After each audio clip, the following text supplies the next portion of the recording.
Welcome to Washington Today on C-SPAN Radio for Friday, September 30th, 2022. There will be no federal government shutdown after the House of Representatives passes a short-term federal government spending bill, joining the Senate, which passed it on Thursday, so it heads to President Biden to be signed into law.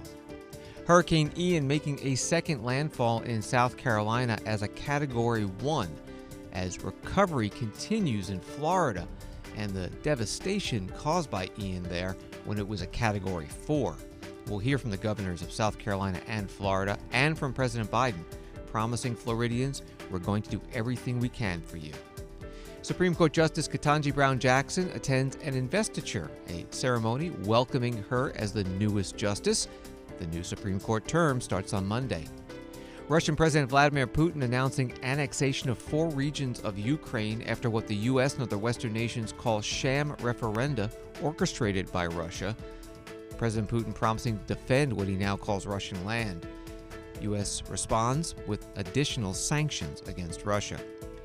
And the second gentleman of the United States, Doug Emhoff, the first Jewish spouse of a U.S. president or vice president, speaks at a White House Jewish Rosh Hashanah celebration about childhood memories of the Jewish New Year holiday at his grandmother's, and also the importance of fighting anti-Semitism. And we begin with the federal government funding bill called the Continuing Resolution, or CR. It passed the House today after passing the Senate yesterday. And with President Biden's signature, no partial government shutdown. The bill extends current government funding levels from the start of the new fiscal year, tomorrow, October 1st, through December 16th. There's also $12.4 billion in military and other assistance for Ukraine in its war against Russia, and $18.8 billion for U.S. disaster recovery, including hurricanes in the southeast, floods in Kentucky, and wildfires in the west. Congresswoman Debbie Wasserman Schultz, Democrat from Florida, is a senior member of the Appropriations Committee, speaking on the floor today.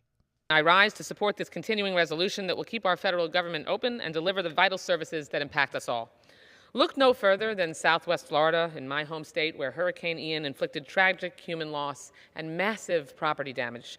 While we pray for those who endured Ian's wrath and those who still face it, let's pass this continuing resolution and offer more than well wishes. Thankfully, President Biden declared a major disaster, unleashing extensive federal aid and assistance for the counties hit by Ian. But this CR will allow FEMA and other federal partners to keep assistance flowing to Florida in our time of need, while also aiding those hurting in Puerto Rico, Alaska, New Mexico, and Mississippi. We cannot leave communities behind that are still picking up the pieces from disastrous floods, wildfires, and hurricanes, and even basic water system failures. This federal funding bill comes to their rescue by helping to meet long-term housing, infrastructure, and recovery needs. This CR also extends funding for vital federal education, health, housing, and public safety programs. It keeps up school, job training, and child nutritional investments, and it keeps funds flowing to address badly needed affordable housing problems which plague so many families in Florida. Anyone who understands the housing struggles that millions of Americans face cannot possibly ignore the relief that this CR offers. And this legislation also keeps America's security intact, while also supporting those brave veterans who defended us. This CR also confronts Russia's fake elections to annex parts of Ukraine, whose families urgently need our support to defend global democracy and turn back a murderous communist tyrant. I am pleased that this continuing resolution before us reflects that vanishing breed of bipartisan, bicameral, negotiated compromise. I hope our colleagues on the other side of the aisle respect that and honor the trust that Americans hand us to maintain an orderly economy and state of affairs. This CR provides that basic test of governance. Americans want our government funding bills to help reduce their cost of living, support their families, create good jobs, and combat climate change. This continuing funding legislation gives us the time we need to ensure our 2023 bills will do exactly that. Let's keep America running so Congress can complete America's critical fiscal work. Congresswoman Debbie Wasserman Schultz, Democrat from Florida, on the House floor. Congressman Ben Cline, Republican from Virginia, also a member of the Appropriations Committee.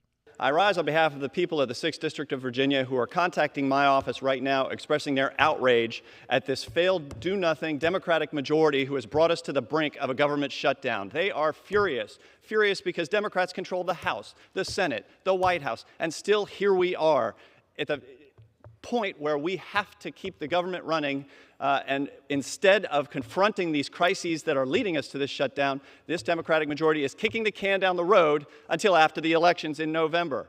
The American people are furious at a broken business-as-usual Washington that refuses to confront the crises, in fact, exacerbates the crises created by President Biden and the Democrat majority. This continuing resolution we're voting on today once again makes clear that the Democrats' business-as-usual Washington must end. Just look at some of these policies that Democrats have stuffed in this bill. Thrown taxpayer dollars at Biden's wide-open border crisis, the raging inflation crisis, and the skyrocketing energy crisis. $57.5 billion for DHS to continue wide-open border and amnesty policies that have allowed illegal migrants to pour across our southern border and drug cartels to smuggle deadly fentanyl into our communities under Secretary Mayorkas' failed leadership. $10.8 billion for the FBI that the Biden administration has weaponized against Americans who disagree with its policies, including parents concerned about their kids in schools. $12.6 billion for the IRS, on top of the $80 billion the Democrats just gave to hire 87,000 new agents to spy into the bank accounts of Americans and conduct more audits on small businesses. $728 billion to a Department of Defense that is more focused on promoting the radical left's woke ideology than protecting our national security here at home and abroad.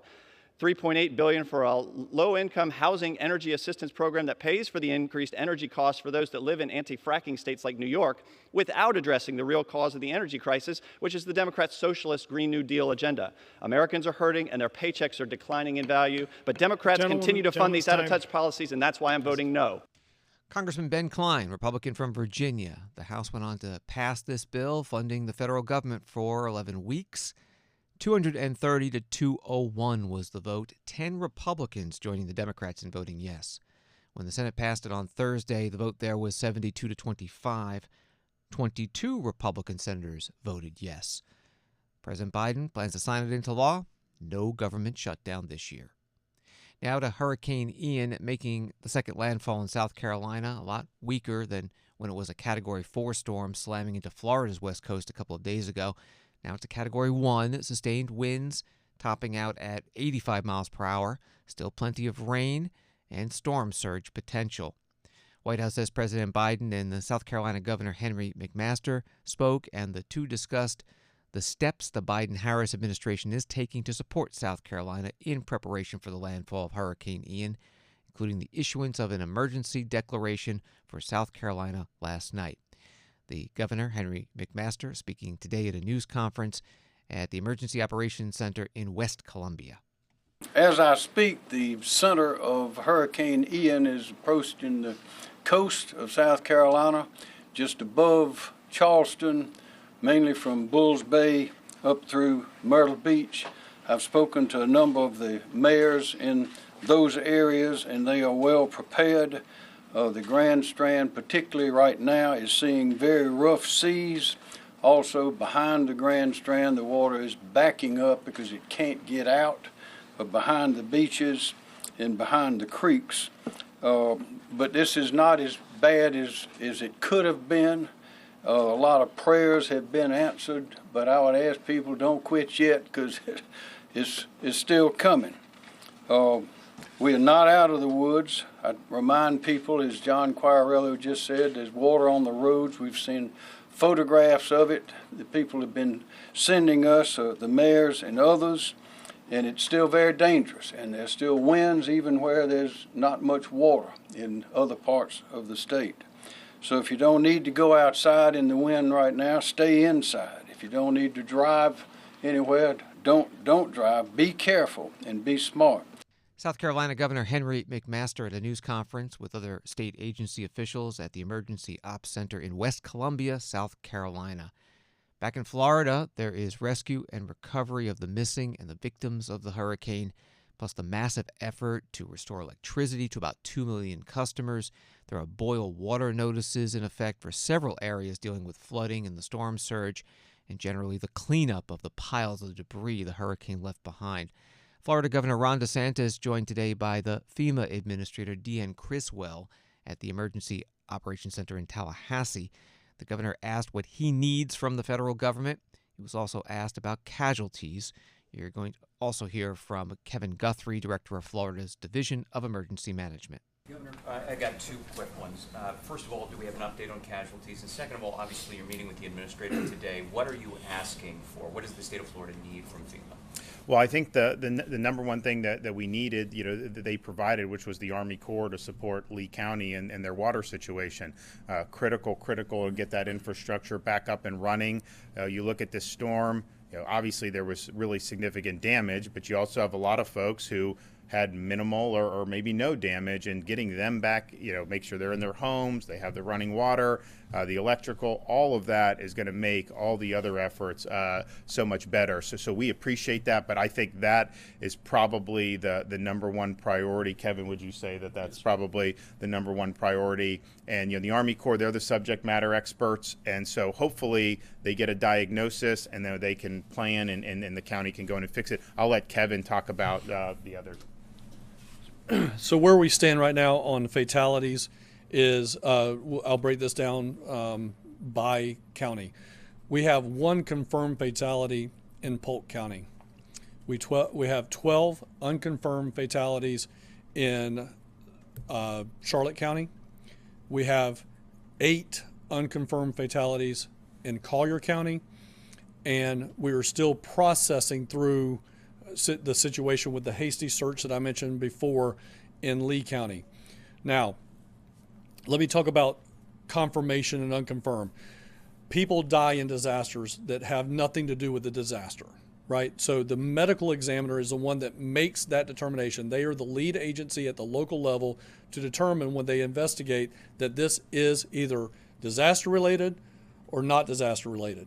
If it is determined to be disaster related, you've heard the governor and I talk about this now for about 3 or 4 days, there is a direct death, in other words, storm surge, rising water, things of that nature, or indirect, the stuff that led up to it after the fact. So with that being said, we have 12 unconfirmed fatalities. In Charlotte County, we have 8 unconfirmed fatalities. In Collier County, we have 1 confirmed fatality. In Polk County. So that brings us up to 21 total. We do have an identified situation that was done during the hasty search of some fatalities. We do not know exactly how many were in the house. And let me paint the picture for you. The water was up over the rooftop, right? But we had a Coast Guard rescue swimmer swim down into it, and he could identify that it appeared to be human remains. We do not know exactly how many. We do not know what the situation is, and before we comment on that, we want to be transparent, but we just don't know that number. And we got a couple of other situations where we had that particular type situation. So right now, the number we're going with is we have 21. We have identified a situation for sure that we know we got something in, but until the water recedes and we get the special equipment, again, we've got to have special equipment to get in there. And as the governor's already talked about, is we can't get that over there. So I'll take just a point of privilege there and talk about that. We've got a 20 by 40 foot spud barge that's now been delivered that we can now start traversing some heavier equipment. In the Search and World Rescue, this is called hackneys. These are basically like beer delivery trucks, soda delivery trucks that have specialized equipment that we can get on that spud barge, get it on the land, the other side, and start doing some really technical type of rescue. Once we get to that point, then we can probably give you some better numbers. But where we're at today is 21, 1 confirmed, 20 unconfirmed. Kevin Guthrie, Director of Florida's Division of Emergency Management, and Florida Governor Ron DeSantis in Tallahassee this morning. The Tallahassee Democrat newspaper, part of the USA Today network, writes, the Biden administration declared 4 more Florida counties as major disaster areas, meaning tens of thousands of more Florida residents impacted by Hurricane Ian can apply for financial assistance. Administration officials said Friday that Orange, Osceola, Polk, and Seminole counties were declared major disaster areas and that more may be added in the coming days. The declaration gives the Federal Emergency Management Agency the authorization to directly help individuals in 13 Florida counties pay for temporary housing and home repairs, offer low-interest loans to cover uninsured property losses, and fund other federal programs to assist individuals and business owners recover from one of the nation's biggest storms. President Biden speaking from the White House today about that federal aid as Florida recovers from the hurricane and the other states deal with the impact. With the devastation caused by Hurricane Ian in Florida and the storm just hours away from hitting South Carolina, as some parts are already hit, I want to update you on what we've done since I last spoke to you on this 24 hours ago. I've directed that every possible action be taken to save lives and get help to survivors, because every single minute counts. It's not just a crisis for Florida. This is an American crisis. We're all in this together, and I've spoken to Governor DeSantis on multiple occasions, as well as this morning, and as well as mayors and county officials, both Republican and Democrat, from the places most affected. And I spoke with Governor McMaster of South Carolina this morning as well. Last night I received a request for an emergency declaration from Governor McMaster, which I approved right away, just as I did for Florida. This allows for immediate federal funding for the state to shelter people and provide other essential support. By approving it early, ahead of the storm's landfall in South Carolina, we can get supplies in and provide shelter if necessary. My message to the people of South Carolina is simple. Please listen to all the warnings and directions from local officials and follow their instructions. And as you all know, the situation in Florida is far more devastating.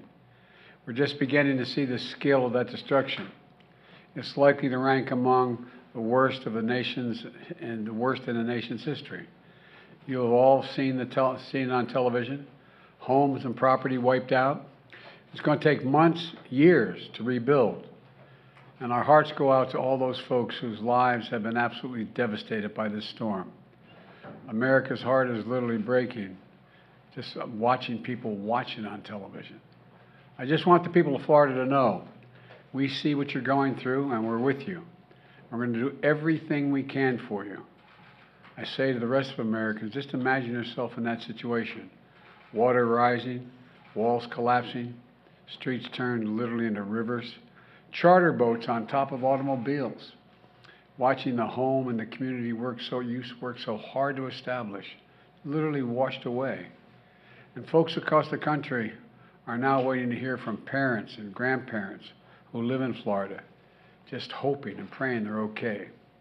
President Biden at the White House. Story at ABC News, President Joe Biden's administration scaling back his federal student loan cancellation program to protect against legal challenges, including 2 suits filed this week, with new guidelines now excluding at least hundreds of thousands of borrowers initially told they qualified for the forgiveness. On Thursday, the Department of Education quietly updated its instructions on who qualifies for the debt forgiveness program of up to $20,000 for some Americans. The new guidance excludes people who took out federal loans that, while they were guaranteed by the government, were technically handled by private banks. More on this from today's White House briefing with the Press Secretary, Karine Jean-Pierre. The Education Department yesterday tweaked some eligibility issues with the student loan forgiveness plan that basically say the borrowers with federal loans that are owned by private banks are now ineligible. It'll affect perhaps 770,000 borrowers. I've also seen a couple million. Just curious, is that a disappointment for the White House that you have to make this change seemingly around some legal issues? And could there be future changes before applications are made that could narrow eligibility further, or is the plan final now? So first, I just want to make sure, because I know this was out there, that the number of borrowers impacted or change in this change is much smaller. I know there was a number of millions, but it's actually much smaller. So our goal from day one has always been to deliver relief to many borrowers as possible, as quickly as possible, and this change helps us achieve that. So we will continue to make sure we zero in on that. Look, the Department of Education continues to explore alternative ways to provide relief to those borrowers with commercially led held loans. I do want to say that when you think about what we're trying to do, right? We're trying to give relief to everyday Americans, right? We're trying to give relief to working families. We're trying to give relief to working Americans. And the fact that you see folks out there in Republican states that are making it very hard for us to do that, for us to give a little bit of a breathing room to working Americans, I think it's really unfortunate, because what we are doing is actually popular with Americans. What we are doing is actually giving Americans an opportunity to put money down on a house, an opportunity to start a family. And so that is what, unfortunately, we're seeing that these red state Republican officials are doing. And remember, this is going to help 40 million Americans who truly, really need just a little bit more space. White House Press Secretary Karine Jean-Pierre with reporters in the White House briefing room. CNN writing on this, borrowers with privately held federal student loans represent a small portion of the 43 million federal student loan borrowers. There are about 4 million borrowers with federal family education loans, but not all of those people are likely eligible for the loan forgiveness plan, which also includes an income requirement. House Speaker Nancy Pelosi, Democrat from California, asked today about criticism from another House Democrat, Abigail Spanberger of Virginia, over the Speaker's not bringing up a bill that bans lawmaker stock trading. Congresswoman Spanberger, in a written statement, "This moment marks a failure of House leadership, and it's yet another example of why I believe that the Democratic Party needs new leaders in the halls of Capitol Hill, as I have long made known." We have a rather striking statement here from Abigail Spanberger criticizing the Democratic leadership over not calling up the stock bill here. I know that was just put out the new version just a couple of days ago. Yeah. She criticizes the process, but she says it is time for new leadership. What do you say in response to her criticism, but generally going forward as we get after the midterms and people start to wonder whether you're going to be here and other leaders are going to be here in the new Congress? Which question do you want me to answer? Choose one. Do you intend to be here in the new Congress as the Speaker, as the minority leader? I'm strictly focused on winning the next election. Do you want to talk about that? Okay, is that your question? Who's next? And let me just say about Spanberger's letter. First of all, her bill is contained in this bill. Other members had ideas, too, to improve upon the bill. So I didn't see, I don't know what her statement is, but it is contrary to what the House Administration Committee. I said to them, whatever the members want to do, I fully support. And they took her bill, added others that made the bill stronger, as a matter of fact. So this is an interesting press release, but it's more important to write a bill. Madam Speaker, what she's saying is she's criticizing the failure to bring it up for a Well, vote. you have to have the votes to bring it up. And you don't think you have the votes? Well, we'll see. We'll work to have the vote. We don't go from one day to the next. But I think we should have legislation. There are others who have spoken out against the bill. And again, this is the legislative process. But it is how you described her characterization is not accurate. Her bill is in the bill. Others had ideas too. And that's what our committee put forth. But it's good press because you asked the question. Anybody else? Yes, ma'am. House Speaker Nancy Pelosi at her weekly briefing. She also spoke today about the Supreme Court's special sitting for the investiture of Associate Justice Ketanji Brown Jackson. It was a private invitation-only event. President Biden was there, along with First Lady Jill Biden, Vice President Kamala Harris, and Second Gentleman Doug Emhoff. Associated Press reports that Justice Jackson followed the custom of every other justice since 1972 and sat in a chair that once belonged to John Marshall, who served as Chief Justice for 34 years in the early 1800s. AP adding this, Justice Marshall was also a slaveholder, perhaps adding a special poignancy to Justice Jackson taking her place in his one-time possession. She's only the third black justice in the court's history, along with her colleague Justice Clarence Thomas and the late Justice Thurgood Marshall. She's also the first black woman justice on the court. Ceremony included reading of the proclamation appointing Justice Jackson and her repeating the oath that she took when she formally joined the court back in June. Here again is the House Speaker, Nancy Pelosi. I just came from the Supreme Court, where all of us there witnessed a very historic occasion. Justice Ketanji Brown Jackson, investiture, as the first African-American woman member of the Supreme Court.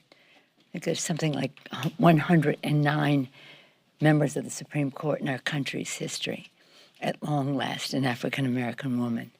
It was pretty exciting. The president was there, and of course it was his appointment, and the Attorney General's role was to propose that. So it was pretty thrilling. House Speaker Nancy Pelosi at her weekly news conference. After the ceremony at the Supreme Court, again, it was not public, Justice Ketanji Brown Jackson and Chief Justice John Roberts walked out of the court building and down the steps, shaking hands, and then Justice Jackson's husband, Patrick Jackson, came over for a kiss before they walked off. That video is available at cspan.org, our video library. There is no audio. This is from SCOTUS blog. When the justice return to the bench next week to begin the 2022-23 term, members of the public will be able to attend oral arguments for the first time since the COVID-19 pandemic began in 2020. The court also announced that it will continue to provide a live audio feed of oral arguments, a practice that it began during the pandemic. Washington Today continues in a moment. There are a lot of places to get political information, but only at C-SPAN do you get it straight from the source. No matter where you are from or where you stand on the issues, C-SPAN is America's network. Unfiltered, unbiased, word for word. If it happens here, or here, or here, or anywhere that matters, America is watching on C-SPAN. Powered by cable.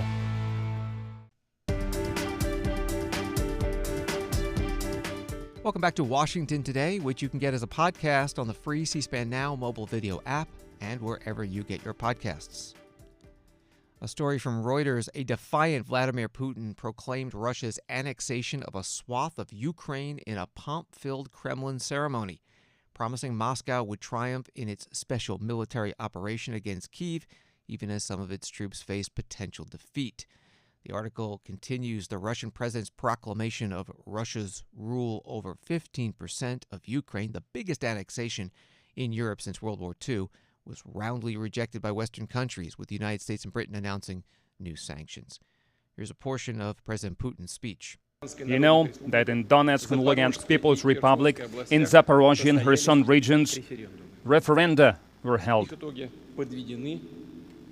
All the votes were calculated and the outcomes are known. People have made their choice. And this choice is beyond any doubt. Today we're going to sign the treaties on admitting the Donetsk People's Republic, Lugansk People's Republic, Zaporozhye region, and Kherson region. I am sure that the Federal Assembly will support constitutional laws on admitting to Russia 4 new regions, 4 new constituent entities, because it is the will of millions of people. Russian President Vladimir Putin at today's ceremony in Moscow. He also said, "We will defend our land with all our strength and all our means." And he called on the Kyiv regime to immediately cease hostilities and return to the negotiation table. And he had this in his speech: sanctions are not enough for the Anglo-Saxons. They have switched to sabotage. In fact, they have begun to destroy the pan-European infrastructure. He appeared to refer to the damage to the Nord Stream 1 and 2 gas pipelines.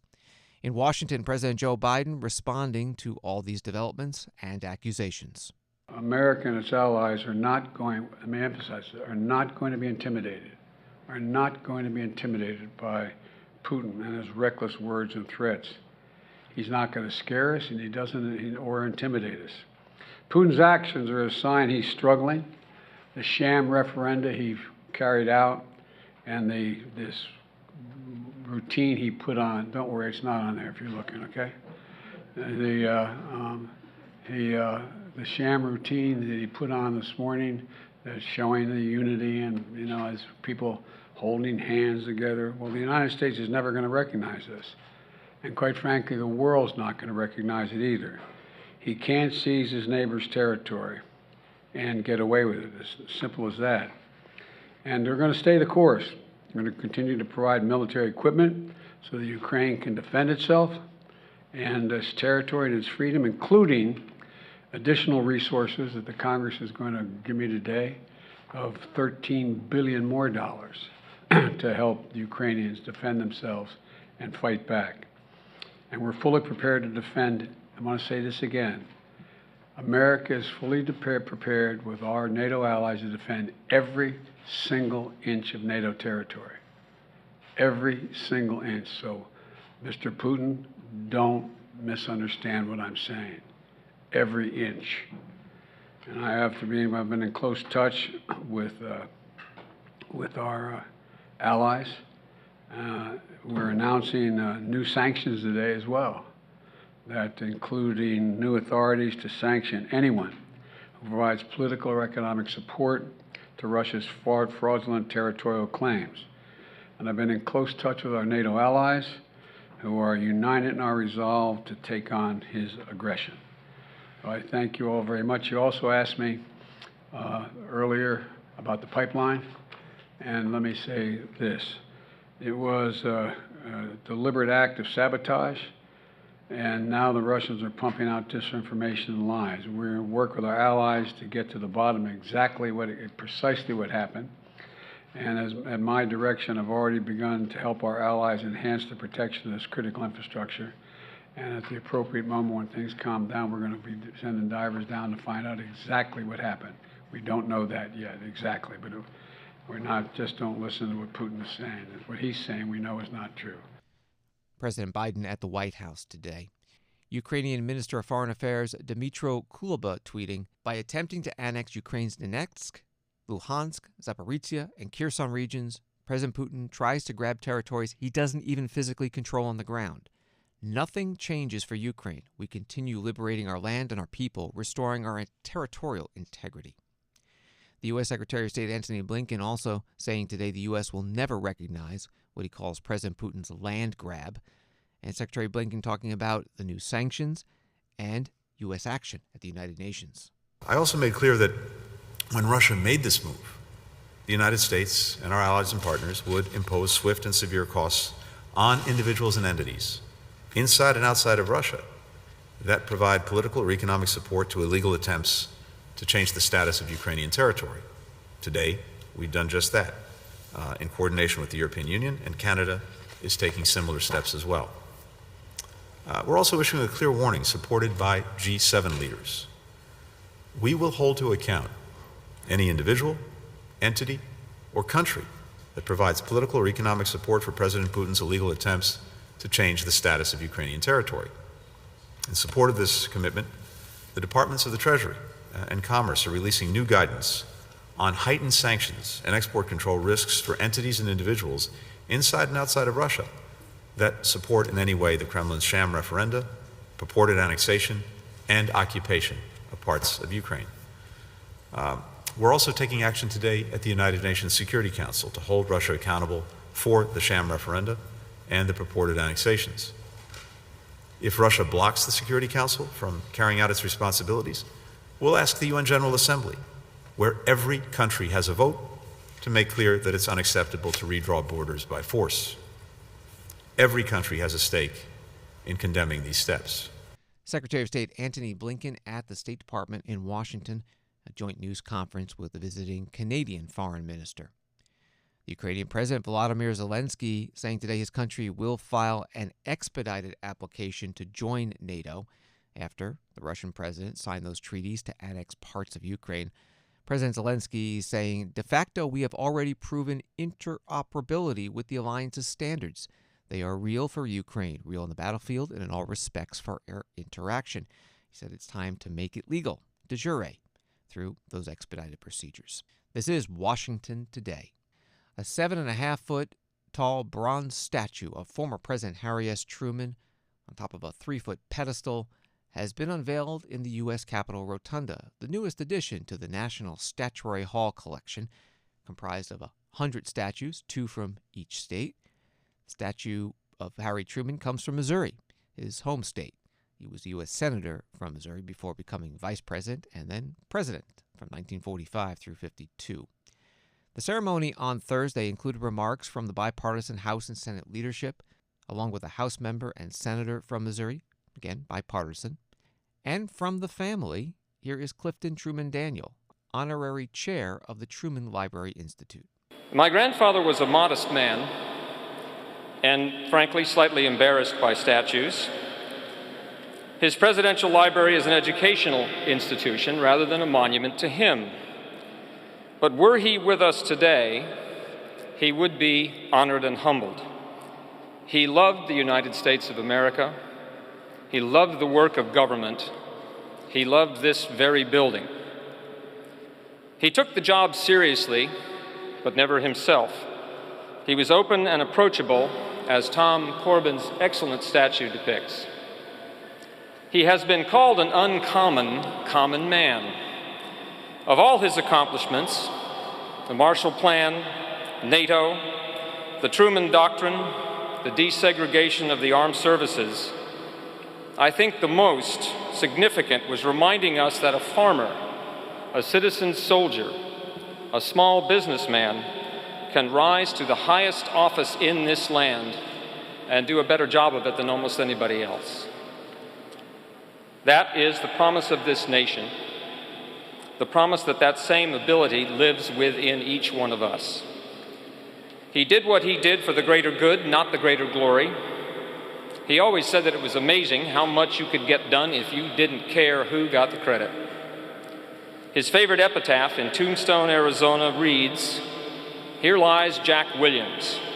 He'd done his damnedest." He was an honest, hard-working, empathetic, and sensible human being. And I leave you today with my family's deep gratitude and a quote that illustrates those qualities in my grandfather. Do your duty, and history will do you justice. Thank you. Clifton Truman Daniel, honorary chair of the Truman Library Institute, grandson of former President Harry S. Truman, in the U.S. Capitol Rotunda on Thursday at the statue unveiling. Cost of the statue, $400,000, paid for by private donations.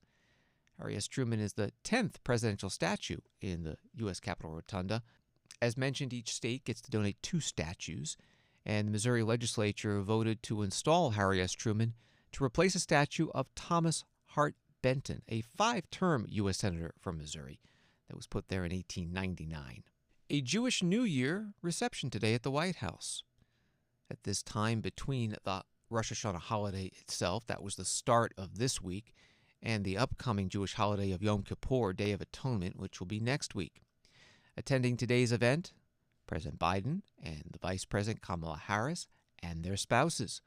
The second Gentleman Doug Emhoff talking about his groundbreaking accomplishment, being the first Jewish spouse of a president or vice president. Then a little bit about memories of his childhood with his grandmother. And then seriousness on the importance of freedom of religion. And it's a particular honor for me as the first Jewish spouse of a president or a vice president. But do you know, for years, as a lot of you know, the Bidens invited our community for celebrations when they lived at the vice president's residence. Yeah. And now the Vice President Harris and I, my wife, we are very grateful that we get to continue in the tradition that they set forth. The doorposts there are protected by mezuzot, that's 2 mezuzahs. We hosted a Passover Seder. We've lit a historic menorah for Hanukkah. But now we gather in the White House during the days of awe, as Dr. Biden mentioned, between Rosh Hashanah and Yom Kippur. Now, in my family, Rosh Hashanah meant a trip to my grandmother's apartment in Brooklyn. And I could still smell that brisket cooking and burning in the kitchen. I can still taste the slightly warm challah, but slightly stale, on the table. And of course, as a lot of you remember, my grandmother begged all of us kids not to jump on the couch because I took the plastic coverings off. But this is also a season to reflect and atone and repent for both of our shortcomings and those that we see around us. And let's be clear, we all know this. Jews worldwide face horrendous discrimination and violence and anti-Semitism. And one of the reasons that our great president ran for president was to confront the kinds of hate and anti-Semitism that we all saw and were mortified by in Charlottesville.